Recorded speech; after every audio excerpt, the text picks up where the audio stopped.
The Oval Portrait.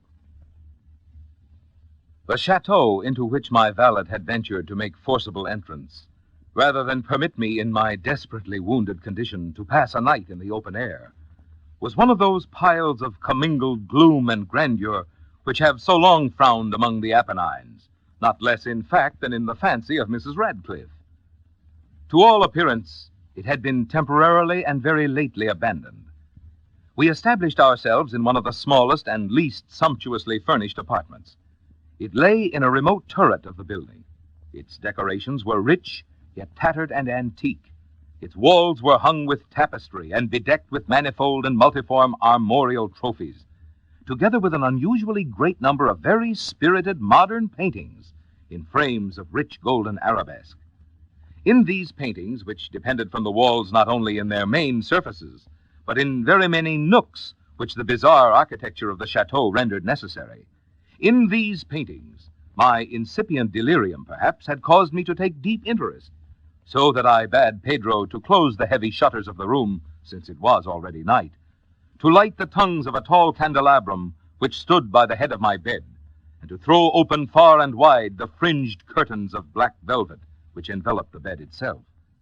I wished all this done that I might resign myself, if not to sleep, at least alternately to the contemplation of these pictures and the perusal of a small volume which had been found upon the pillow, and which purported to criticize and describe them.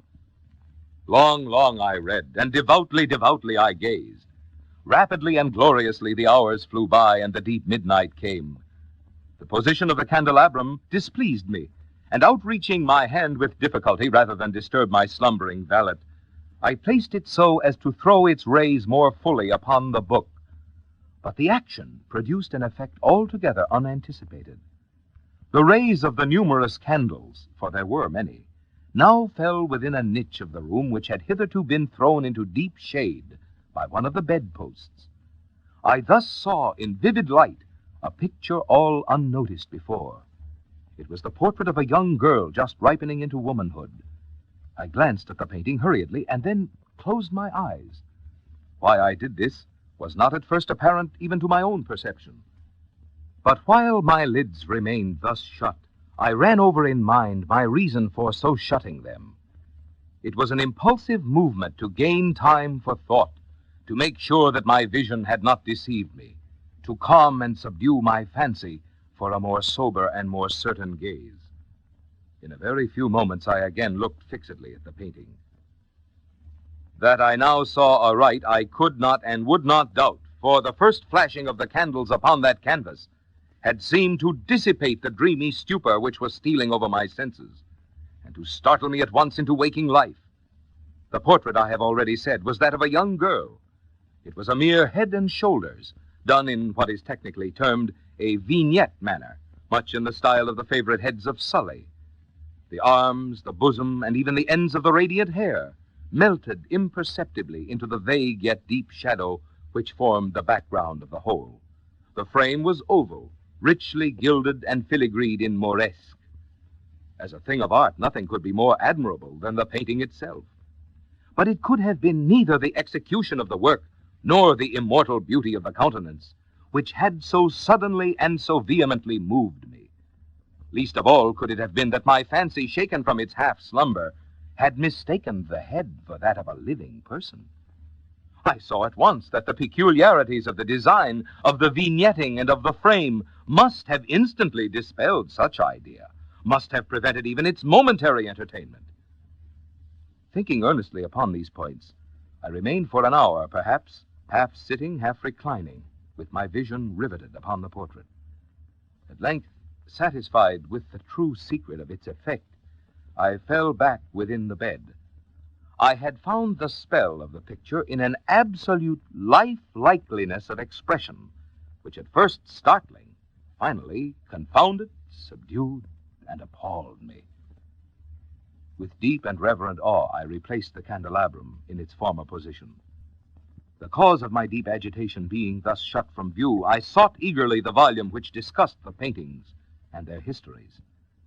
Turning to the number which designated the oval portrait, I there read the vague and quaint words which follow. She was a maiden of rarest beauty, and not more lovely than full of glee. And evil was the hour when she saw and loved and wedded the painter. He passionate, studious, austere, and having already a bride in his art, she a maiden of rarest beauty, and not more lovely than full of glee. All light and smiles and frolicsome as the young fawn, loving and cherishing all things, hating only the art which was her rival, dreading only the palette and brushes and other untoward instruments which deprived her of the countenance of her lover. It was thus a terrible thing for this lady to hear the painter speak of his desire to portray even his young bride. But she was humble and obedient, and sat meekly for many weeks in the dark high turret chamber where the light dripped upon the pale canvas only from overhead. But he, the painter, took glory in his work, which went on from hour to hour and from day to day, and he was a passionate and wild and moody man who became lost in reveries, so that he would not see that the light which fell so ghastly in that lone turret withered the health and the spirits of his bride, who pined visibly to all but him. Yet she smiled on and still on, uncomplainingly, because she saw that the painter, who had high renown, took a fervid and burning pleasure in his task, and wrought day and night to depict her who so loved him, yet who grew daily more dispirited and weak. And in sooth, some who beheld the portrait spoke of its resemblance in low words, as of a mighty marvel, and a proof not less of the power of the painter than of his deep love for her whom he depicted so surpassingly well. But at length, as the labor drew nearer to its conclusion, there were admitted none into the turret, for the painter had grown wild with the ardor of his work, and turned his eyes from the canvas rarely, even to regard the countenance of his wife. And he would not see that the tints which he spread upon the canvas were drawn from the cheeks of her who sat beside him.